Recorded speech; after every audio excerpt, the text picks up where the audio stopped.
con lo que es la otra mirada de hoy. Como les decía, tenemos invitado al comisario Marcos Dessler para charlar qué es lo que pasó con el tema del empresario fallecido, asesinado, que fue ubicado en El Tío el día viernes. Buenos días, Marcos, ¿cómo estamos? ¿Cómo está, Marcelo? Buen día. La pregunta que se hacen todos, ¿no?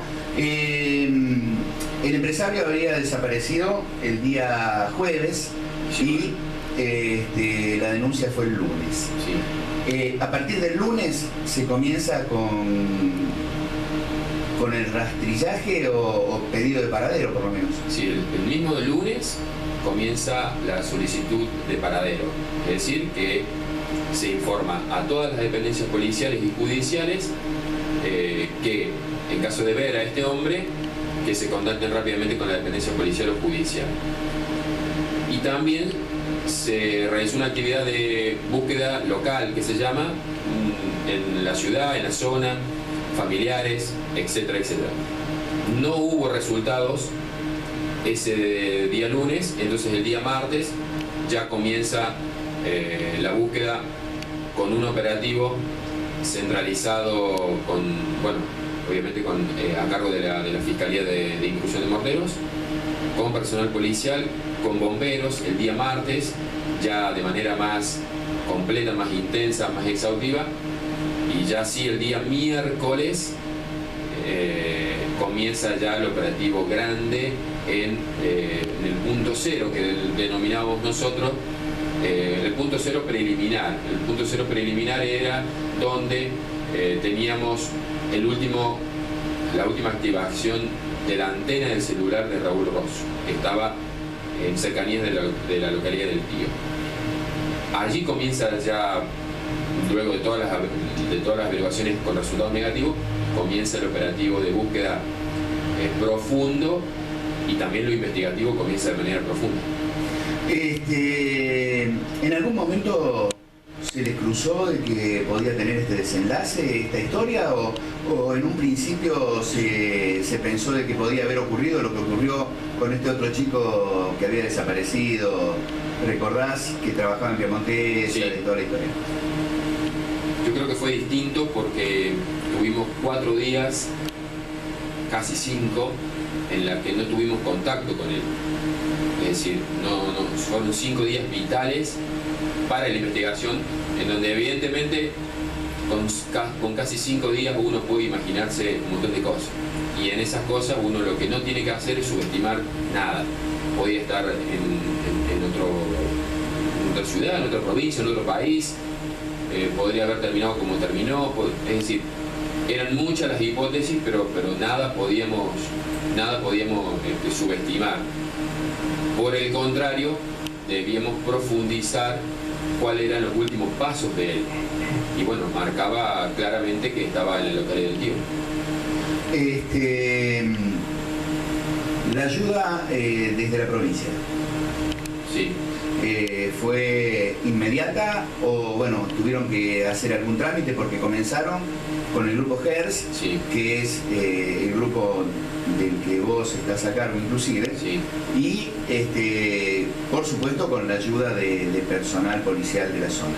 sí. ¿La provincia cuándo se decide de que tendría que participar por el hecho de helicópteros y demás? Sí, la provincia actuó en todo momento.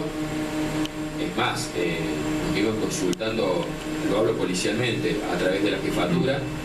Tuvimos el apoyo constante porque permanentemente nos estaban preguntando cuáles eran los avances y los avances también de la justicia. Y como se trabajaba de manera conjunta, algo muy importante que fue para nosotros es que la propia Fiscalía en persona se acerque a la mesa de operaciones y pueda ir testeando cuál era el operativo de búsqueda, y a su vez nosotros ir chequeando o ir interiorizándonos de cuáles eran las investigaciones. Entonces, en base a las investigaciones, uno planificaba la búsqueda. Eso fue muy importante porque, bueno, la provincia dispuso del helicóptero policial y había días, porque tocamos el clima, como es el día de la fecha, muy adverso. El clima nos jugó muy mala pasada, y por eso es que si estaba en riesgo lo que era volar desde Córdoba capital con el helicóptero de la policía, se hizo, pero con alto riesgo. Y bueno, la provincia decide que si teníamos o contábamos con algún tipo de aviación por la zona, la provincia se iba a hacer cargo de eso, cosa de que me pareció también muy importante agotar eso. Y antes de lo que no se podía utilizar en virtud del clima, ese tipo de material como el helicóptero policial, ese recurso, se utilizó la colaboración de un dron que trabaja con el HERS como para ir descartando las zonas. Es decir, rápidamente se lo buscó por los 3 enfoques. El terrestre, con más de 30 personas por día, entre policías del departamento de San Justo, los investigadores de la comisaría de Brinkmann, el grupo HERS, los detectives y bomberos voluntarios que hicieron un gran trabajo. En lo acuático, los especialistas del HERS, y en lo aéreo, lo que era la patrulla aérea y lo que era el trabajo con el dron. Es decir, de los 3 enfoques se venía haciendo un trabajo sin resultados, pero a veces la búsqueda no solamente es importante, o la búsqueda no es positiva si uno solo encuentra algo. La búsqueda también es positiva si uno descarta algo. Eso es muy importante para la causa, y creo que iba tomando nota la Fiscalía de eso. De hecho, hemos tenido que ir declarando todo ese trabajo. Marcos, inclusive surgió que el secretario Macei había hablado con un familiar de Rosso. ¿Qué es cierto? Sí, se comunicó, el ministro se comunicó con la denunciante, con la hermana, quien formula la denuncia de la desaparición.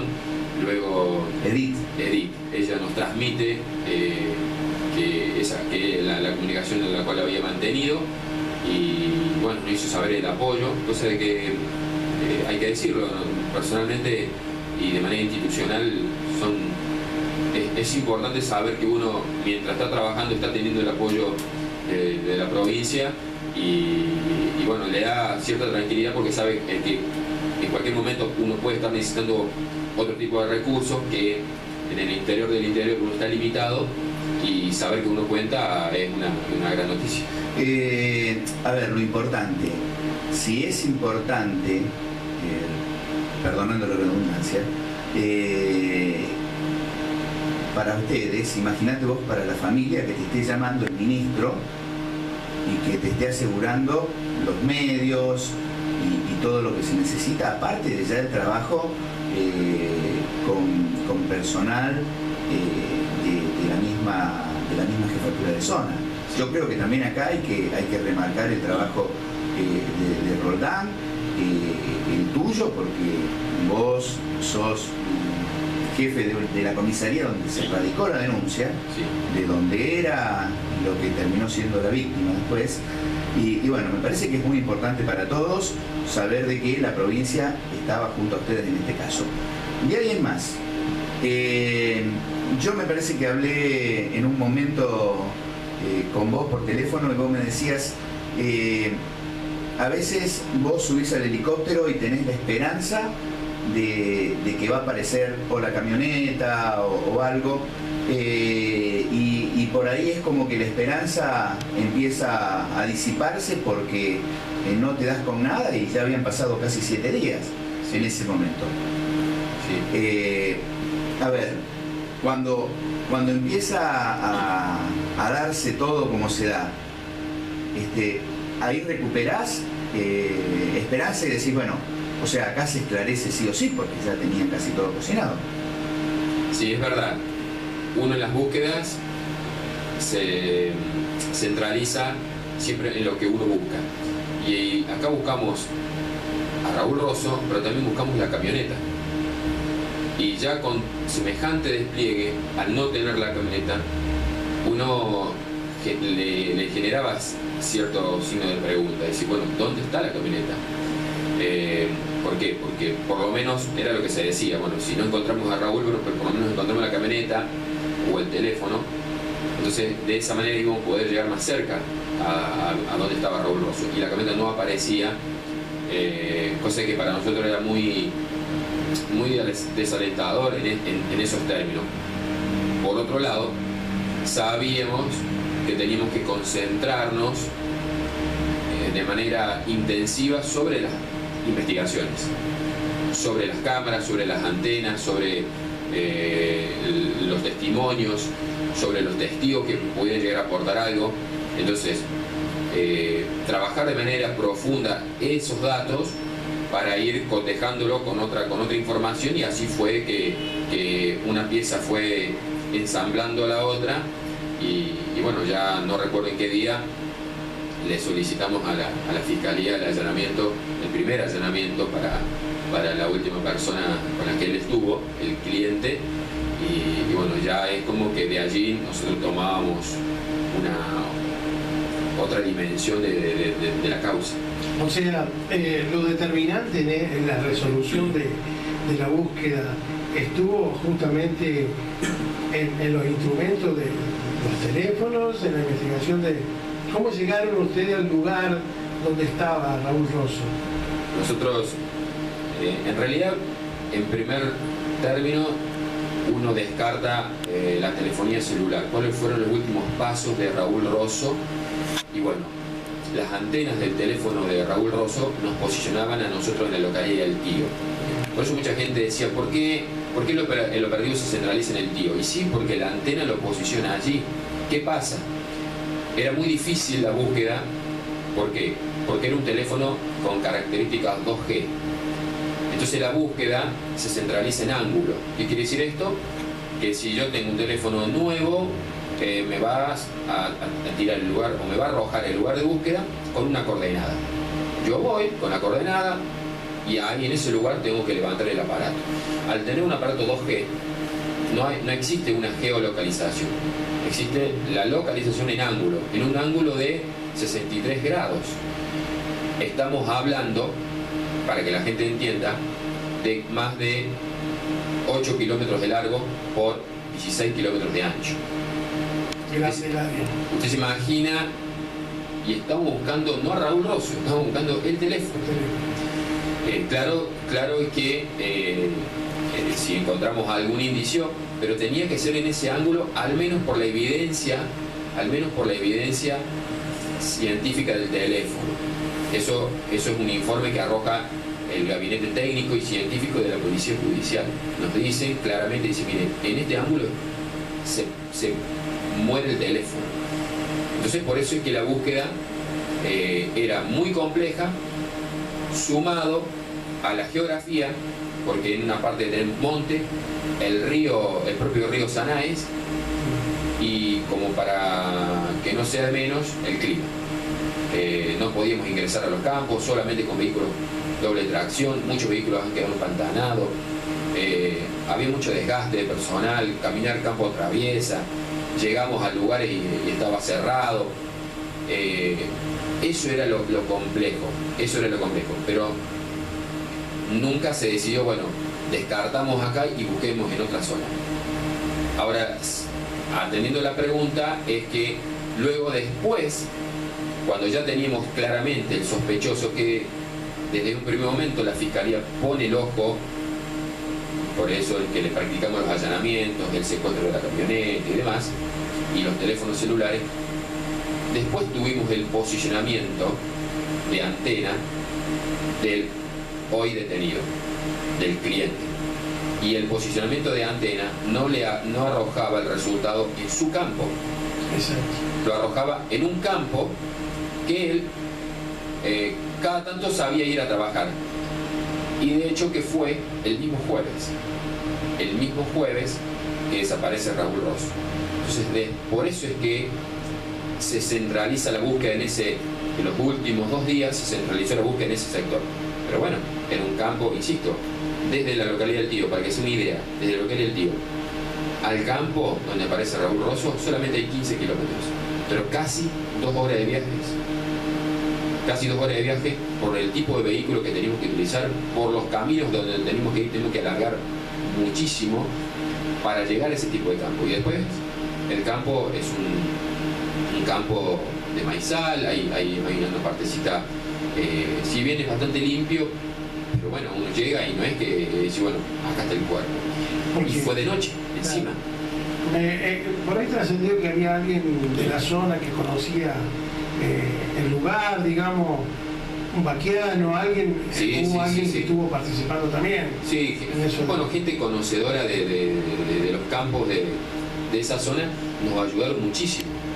Donde sabían verlo al cliente trabajar. Entonces, en función de todas esas informaciones que íbamos centralizando, a su vez que con la base del GERS nos iba dando el posicionamiento satelital con coordenadas por donde nosotros nos estamos moviendo, y es muy importante triangular con personal especializado porque nos va diciendo o nos va adelantando qué tipo de terreno tenemos al frente, más aún cuando uno trabaja de noche. Haciendo y no olvidando esta parte muy importante que es la seguridad.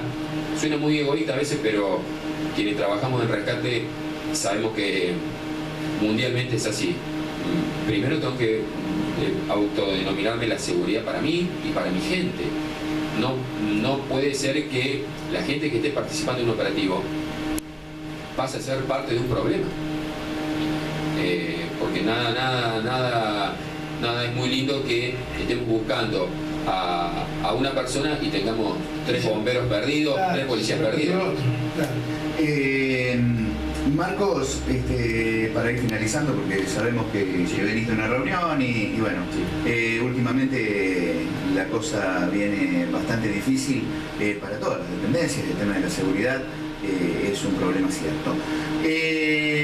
Decime, los indicios, las pruebas, todo indicarían de que el supuesto autor Novarese sería el causante del crimen. Sí, se han aportado muchas pruebas. Insisto, de hecho que desde el principio hemos ido declarando. Lo que pasa es que necesitamos más, con el transcurso de los días, uno no tiene los informes, mejor dicho, al primer momento de la causa, uno no tiene los informes, los resultados rápidamente. Uno lo va teniendo con el paso de los días. Y a medida que iban pasando los días, íbamos teniendo los resultados, y eso fue lo que lo hizo contundente a acumular toda esa prueba y luego depositársela a la Fiscalía. Y creo que hoy existen muchas pruebas. Marcos, muchísimas gracias por la atención, de venir a contarnos qué es lo que pasó, y si quieres dejar un mensaje a la gente.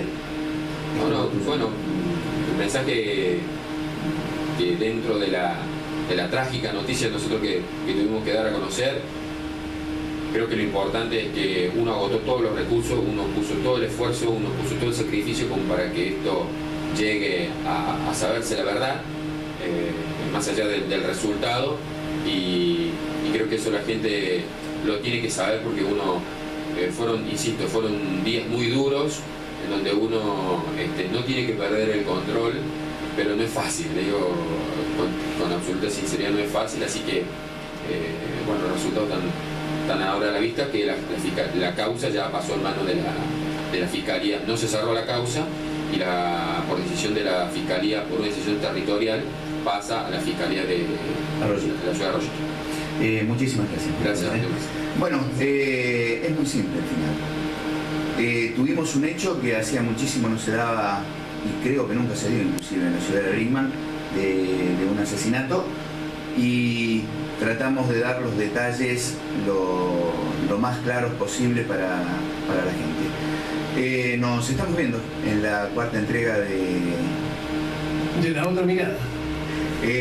Chao gente, nos estamos viendo y será hasta la próxima.